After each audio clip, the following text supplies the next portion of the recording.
Pablo Ferrari, economista, ya está con nosotros. Vamos a hablar con Pablo sobre el dólar y, bueno, estas modificaciones que tuvo luego del resultado electoral. Ya venía con modificaciones con volatilidad, lo habíamos anticipado en la pantalla de Canal E. Pablo había anticipado que podría llegar a modificarse antes de octubre el dólar en torno al 5%. ¿Cómo estás, Pablo? Bienvenido, gracias por estos minutos.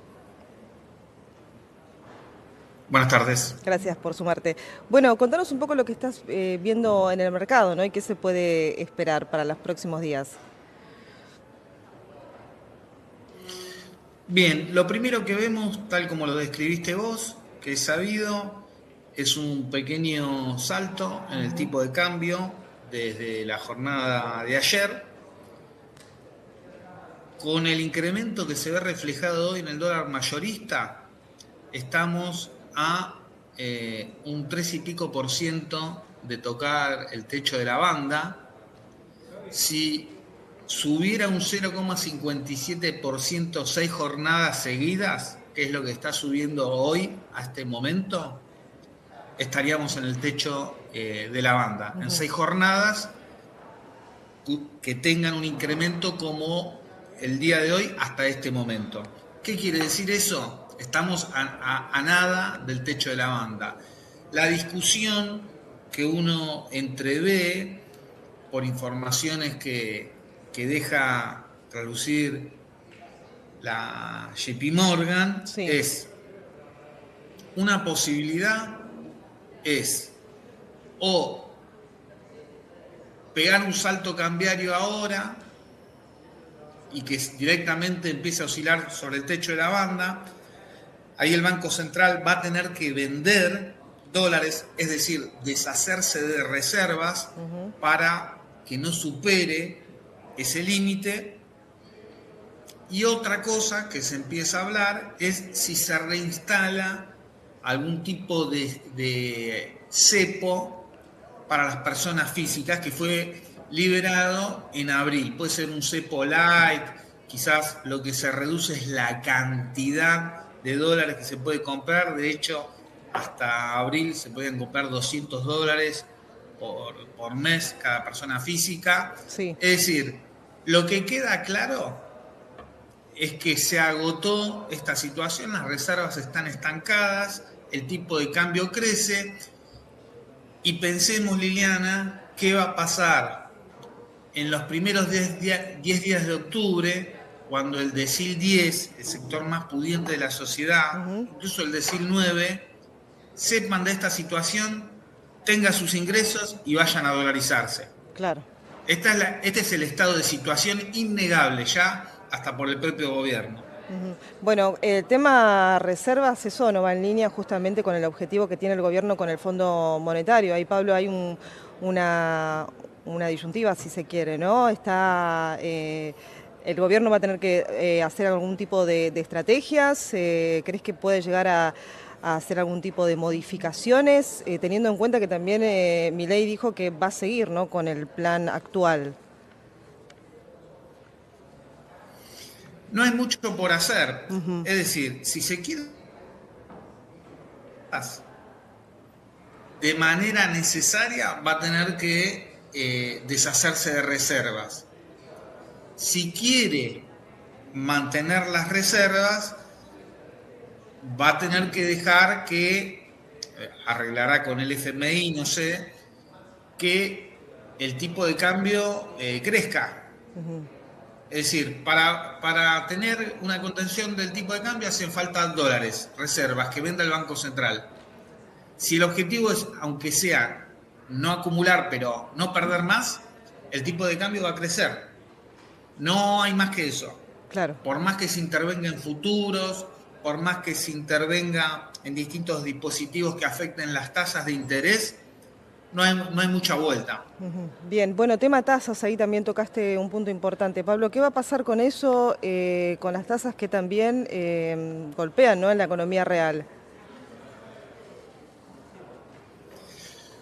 Lo de la economía real va a ser una catástrofe que se va a ir corriendo el telón a medida que pasa el tiempo, porque pensemos que todo, toda empresa, toda industria, todo comercio funciona con crédito.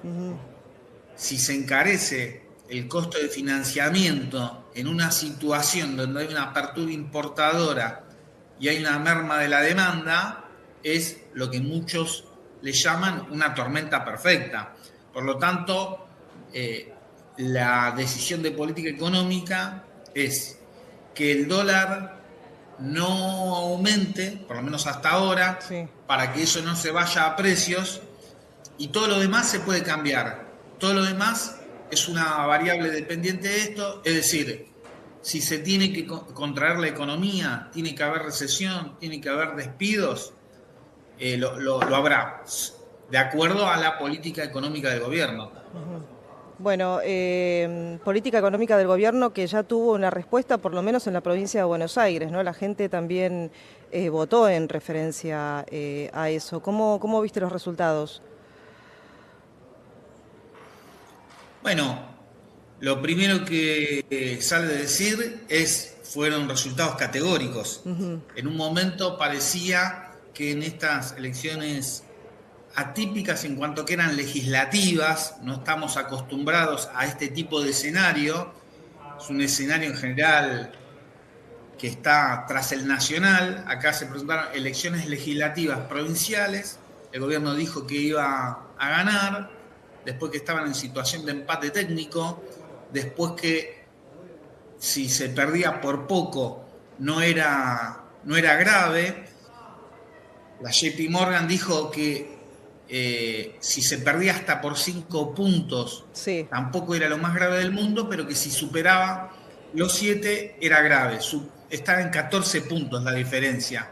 Es decir, por un lado pierde Milei, por otro lado se fortalece un emblema de la oposición, que es Axel Kicillof, de políticas contrapuestas a la de Milei, por lo tanto se proyecta hacia octubre un escenario no previsto por el gobierno donde puede ser que se vea el agotamiento de cierto consenso que había hasta ahora, Sí. esperanza en el futuro. Bueno, todavía no llegó, pero estas son las políticas que nos permiten un camino hacia el cielo, y las elecciones de la provincia de Buenos Aires parecen indicar que hay un fin del consenso amplio, por lo menos, que había hasta ahora. Ahora, un riesgo país de 1.100 puntos y mucho también se ha hablado de las inversiones extranjeras. ¿Cómo crees que esto también lo ven, ¿no? Desde el exterior, justamente en la confianza hacia Argentina, en esta seguridad jurídica que siempre se ha mencionado, pero que con un riesgo país de 1.100 puntos, esto da previsibilidad justamente para aquellos que quieran invertir en Argentina? Me refiero al RIGI, por ejemplo. El primer problema que se presenta es que el costo de financiamiento vuelve a ser muy elevado. No solo no se redujo más de lo que estaba, sino que se elevó.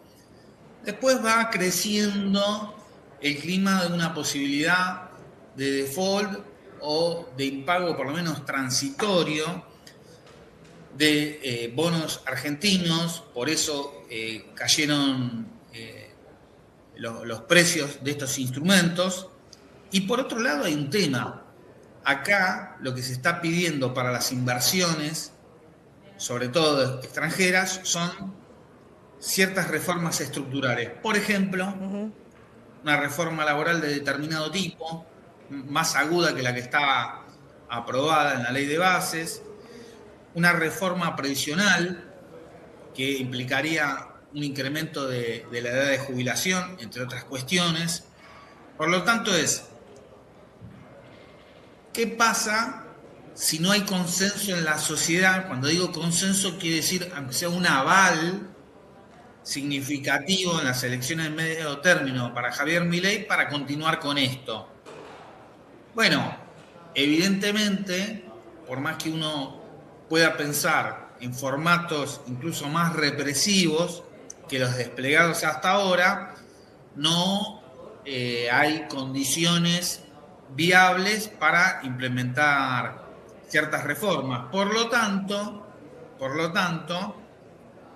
es probable que esas inversiones no vengan, porque cuando vienen inversiones, salvo estos capitales con los que se hace carry trade, capitales golondrina, uno lo que Sí. está hablando es 20 años, ¿no? Por ejemplo, Vaca Muerta, mínimo 20 años. Bueno, si no se dan esas condiciones, todo eso entra en riesgo y, al fin y al cabo, el sostén principal hasta este momento de Javier Milei no está en Argentina, sino en el extranjero, con lo Claro. cual, de alguna manera, puede tambalear un poco el sustento de su gobierno. Ujú. Bueno, ayer justamente tuvo también, que recién lo mencionabas, eh, el presidente tuvo una reunión, ¿no?, con representantes del BID en el marco también de un acuerdo. Esto también se da como consecuencia del acuerdo que tiene el gobierno con el Fondo Monetario. Ahí ya están justamente esos capitales extranjeros del cual mencionabas, Pablo, que hoy el gobierno necesita para seguir manteniendo, si se quiere, esta política que está llevando adelante en materia económica, ya que no puede generar dólares genuinos o por lo menos no alcanzan para las reservas. A ver, es probable, también está una propuesta de abril de Bessent, el secretario del Tesoro norteamericano, de Sí. que en caso de un shock externo, así se pronunció el secretario del Tesoro, esto no es un shock externo, es un shock endógeno, la propia lógica del modelo la que genera esta situación, que Estados Unidos podría colaborar con Argentina. Lo que está diciendo Bessent en abril es, si se complica, Estados Unidos podría llegar a responder con un nuevo endeudamiento para Argentina. Préstamo para ellos, endeudamiento Claro. para Argentina. ¿Eso Sí. se dará? ¿Hasta qué punto eso puede solucionar a esta altura la situación? Perdí la Las comunicación. cosas ya son así, Ujú. hay que ver después de octubre cómo quedan. Y en todo caso, en ese momento se ve si se continúa colaborando con Javier Milei o no. Claro, bien. Bueno, más deuda para la Argentina que después también hay que afrontar, ¿no?, los pagos y los vencimientos. Así es. Bueno, Pablo, muchísimas gracias por estos minutos. Muchísimas gracias a ustedes. Hasta luego. Pablo Ferrari, economista, pasaba por la pantalla de Canal E. Hacemos una pausa y ya seguimos.